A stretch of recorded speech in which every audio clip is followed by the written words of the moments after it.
오늘 본문은 저와 여러분이 새롭게 태어난 새로운 창조물이라 이렇게 말씀하시는데요. 누구든지 그리스도 안에 있으면 새로운 피조물이라. 그러려면 우리가 그리스도 안에 있어야 합니다. 하나님이 그렇게 하셨다는 거죠. 우리 모두는 하나님의 작품입니다. 18절 모든 것이 하나님께로서 났으며 그가 그리스도로 말미암아 우리를 자기와 화목하게 하시고 또 우리에게 화목하게 하는 직분을 주셨으니, 하나님은 우리를 이렇게 새롭게 만드시고는 우리에게 사명을 주셨는데요. 바로 하나님 나라를 대신하는, 하나님 나라를 대표하는 하나님의 대사의 직분을 주셨다는 것입니다. 20절 그러므로 우리가 그리스도를 대신하여 사신이 되어 하나님이 우리를 통하여 너희를 권면하시는 것 같이 그리스도를 대신하여 간청하노니 너희는 하나님과 화목하라. 여러분, 우리나라 대한민국을 대신하는, 대한민국의 대사가 되는 것도 얼마나 자랑스러운 일이겠습니까? 그런데 하물며 하나님 나라에 하나님의 대사가 된다는 것이 이 얼마나 감격스럽고 영광스러운 일입니까? 할렐루야. 우리를 그렇게 부르셨다는 것입니다. 주님 안에서 거듭난 우리 모두는 하나님의 대사, 하나님 나라의 앰베서더라는 것을 기억하시길 바랍니다. 그러면 우리가 하나님의 대사로서 해야 할 일은 무엇인가요? 19절에 나와 있습니다.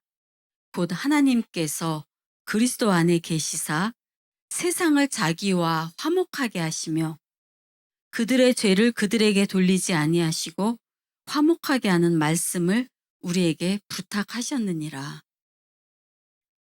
하나님과 세상을 화목하게 하라는 것입니다.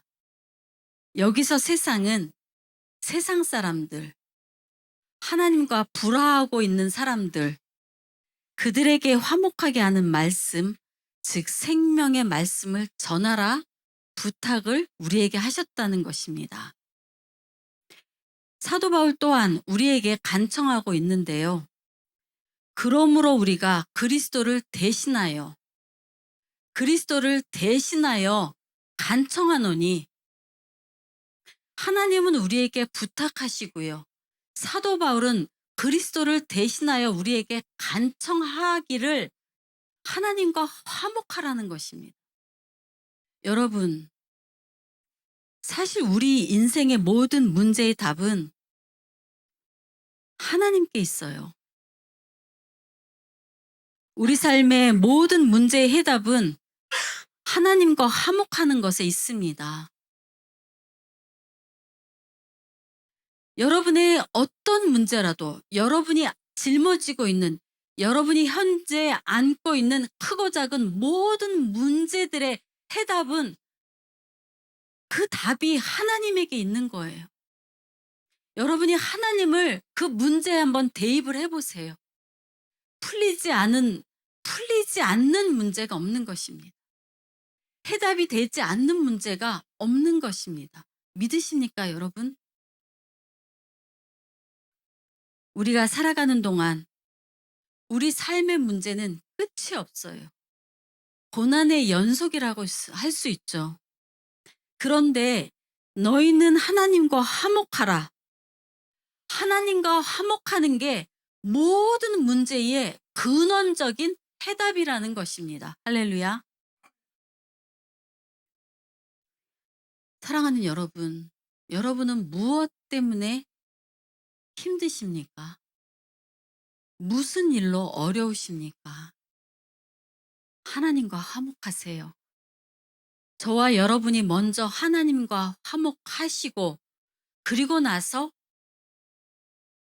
세상에게, 세상 사람들에게, 아직도 하나님과 불화하고 있는 그들에게 너희도 하나님과 화목하라. 그렇게 우리를 하나님의 대사로 보내시는 것입니다. 아멘. 다시 말하면 복음을 전하라는 것입니다. 여러분은 누구에게 이 복음을 전하시렵니까? 여러분이 전하시는 그 복음의 내용은 무엇이 되어야 할까요? 제가 그것을 알려드리겠습니다. 그 복음의 내용의 첫째는 하나님과 화목하라. 하나님께 나오라. 하나님 앞에 나오는 일을 그렇게 미루다간 영영 기회를 잃어버릴 것이다. 저와 여러분이 복음을 전하면 그들은, 여러분이 떠오르는 그들이 있겠죠? 그들은 아마 네, 알겠어요. 그런데 차차요. 나중에 갈게요. 분명히 그렇게 말할 것입니다. 그럴 때 여러분은 다음의 기회는 없다고 전해 주어야 하는 것입니다. 야고보서 4장 14절. 내일 일을 너희가 알지 못하는도다. 너희 생명이 무엇이냐? 너희는 잠깐 보이다가 없어지는 안개니라. 히브리서 9장 27절. 한 번 죽는 것은 정해진 것이요 그 후에는 심판이 있으리니. 우리 모두는 안개와 같은 인생을 살아요. 그리고는 죽어요. 그러나 죽음으로만 끝나면 얼마나 다행이겠습니까? 우리가 죽고 무의식의 세계로 산다 그러면, 그런데 그게 아니라는 것입니다. 죽음 후에는 심판이 있다고 이것을 전해주라는 것입니다. 고린도후서 6장 2절. 보라, 지금은 은혜 받을 만한 때요. 보라, 지금은 구원의 날이로다. 여러분, 은혜도 받을 때가 있다는 거예요. 구원의 문이 항상 열려 있는 게 아니라 구원의 문이 언젠가는 닫힌다는 거예요. 이 때를 놓치면 끝인 거예요. 여러분이 생각하는 그들, 아직도 하나님과 불화하고 있는 그들에게 이 복음을 전하라는 것입니다. 노아의 방주의 문이 저절로 닫혔습니까? 여러분? 아니요. 하나님이 닫으셨어요. 뒤늦게 세상 사람들이 그 노아에 가서 방주에 가서 문을 열어달라고 두드렸지만 소용이 없어요. 하나님이 닫으신 문을 열 자가 없는 것입니다. 뒤로 미룰 일이 아니라고 전해주어야 합니다. 둘째, 우리는 모두 죄인임을 회개하고 주님 앞에 나와 구원을 받으라 전해야 하는 것입니다. 로마서 3장 23절. 모든 사람이 죄를 범하였음에 하나님의 영광에 이르지 못하더니 그리스도 예수 안에 있는 속량으로 말미암아 하나님의 은혜로 값없이 의롭다 하심을 얻은 자 되었느니라. 예수님의 십자가 은혜라는 것입니다. 오늘 본문 고린도후서 5장 21절도 같은 말씀을 하고 있습니다. 하나님이 죄를 알지도 못하신 이를 우리를 대신하여 죄를 삼으신 것은 예수님의 십자가 속량으로 우리를 구원하셨다는 것이죠. 이것이 은혜입니다. 십자가로 우리의 죄 문제를 해결해 주셨어요. 그런데 여러분, 이것만이 아니에요. 하나님은 우리 죄만 해결해 주신 것이 아니라, 여러분, 이것이 중요해요. 하나님은 우리 죄만 해결해 주신 것이 아니라 의롭다고 여겨주시기까지 하셨다는 것. 우리를 의인으로 만들어 주셨어요. 우리는 예수 그리스도의 십자가 대속의 사건으로 의로운 자들이 된 것입니다. 고린도후서 5장 21절. 우리를 대신하여 우리 죄를 삼으신 것은, 그 다음에요, 예수님이 우리를 대신하여 우리 죄를 담당하신 것은 여기서 끝이 아니라 우리로 하여금 그 안에서 하나님의 의가 되려 하심이라. 아멘. 이것이 십자가의 능력인 것입니다. 이것이 십자가의 구원이에요. 저와 여러분이 하나님의 대사로 그들에게 가서 복음을 전할 때 그 복음의 내용이 무엇이어야 한다고요? 이 십자가 구속의 사건, 이것을 전해야 하는 것입니다. 다시 로마서 3장 24절에 그리스도 예수 안에 있는 속량으로 말미암아 하나님의 은혜로 값없이 의롭다 하심을 얻은 자 되었느니라. 할렐루야. 예수 그리스도의 십자가 대속으로 의롭다 하심을 얻은 자가 되지 않으면 하나님의 진노의 날에 누가 능히 그 앞에 서리요? 아무도 하나님 앞에 설 자가 없다는 것입니다. 하나님 앞에 설 수 있는 자는 예수 그리스도의 십자가 대속으로 의롭게 된 자만 하나님 앞에 설 수 있어요.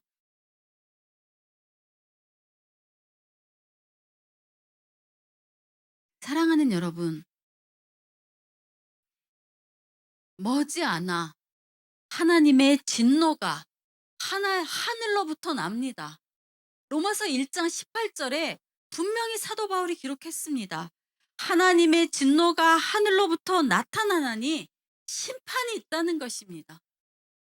만일 심판날이 없다면 복음이 있을 필요가 없는 것이죠. 만일 하나님의 최후 심판이 없다면 예수님이 십자가에 달려 돌아가실 이유가 없는 것이죠. 만일 그 마지막 날이 없다면 하나님의 당신의 독생자를 우리를 위하여 죽이실 필요가 없는 것이죠. 믿으십니까, 여러분?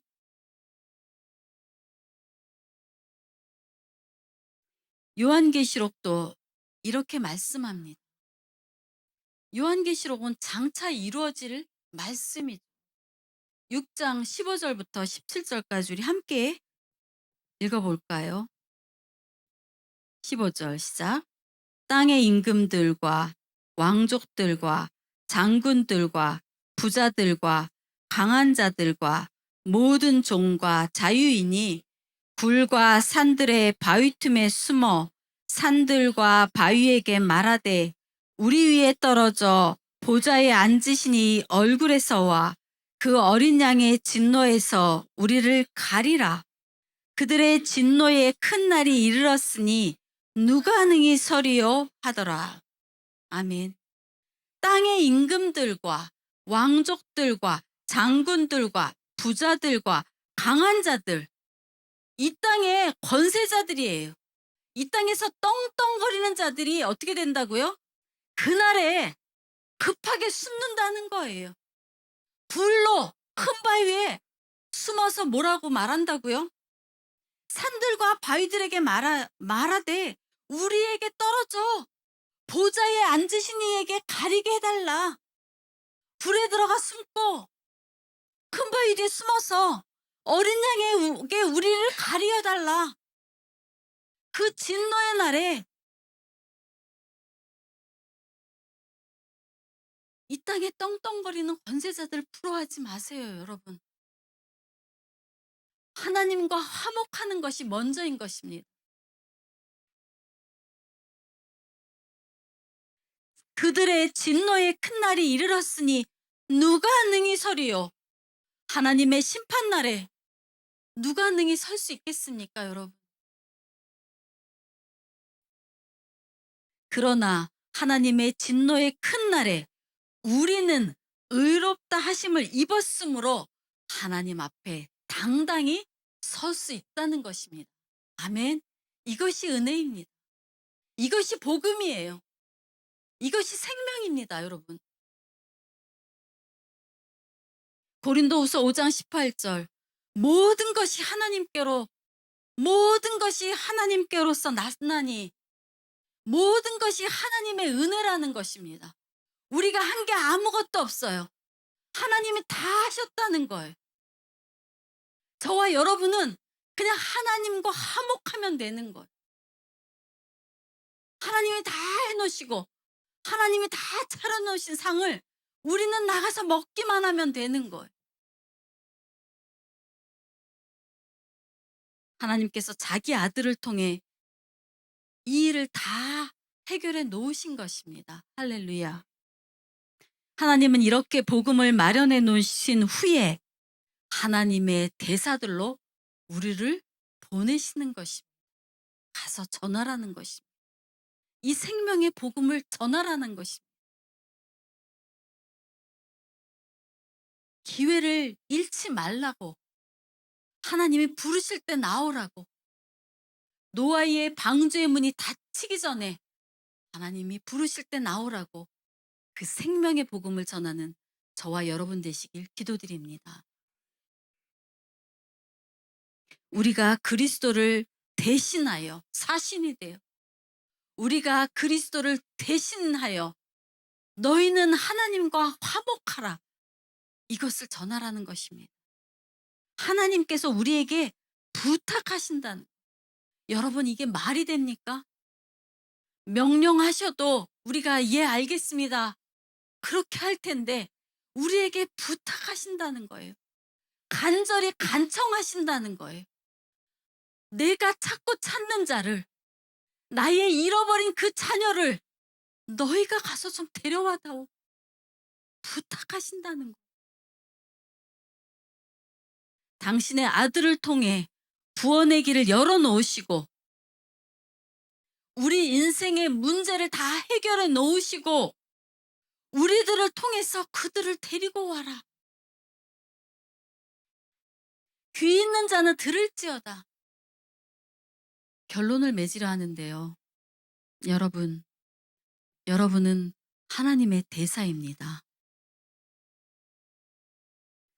대사로서의 사명은 복음을 전하는 것입니다. 그 내용은 첫째, 너희는 하나님과 화목하라. 그것을 전하라는 것입니다. 둘째, 우리 모두는 죄인이다. 하나님의 아들 예수 그리스도의 십자가로만 그 죄를 씻을 수밖에 없다. 셋째, 하나님은 우리의 죄를 깨끗하게 씻어주실 뿐만 아니라 의롭다 여겨주신다. 장차 심판의 날에 우리로 하나님 앞에 설 수 있는 의인으로 여겨주셨다. 넷째, 아직 구원의 문이 닫혀 있지 않을 때 하나님의 부르심에 귀를 열어 응답하고 나와라. 이것을 전하라는 것입니다. 할렐루야. 이 복음을 잘 전하셔서 하나님이 찾고 찾으시는 하나님의 잃어버린 자들을 하나님 앞으로 데려오시는 하나님의 대사들이 다 되시기를 예수 그리스도 이름으로 기도드립니다. 기도하시겠습니다.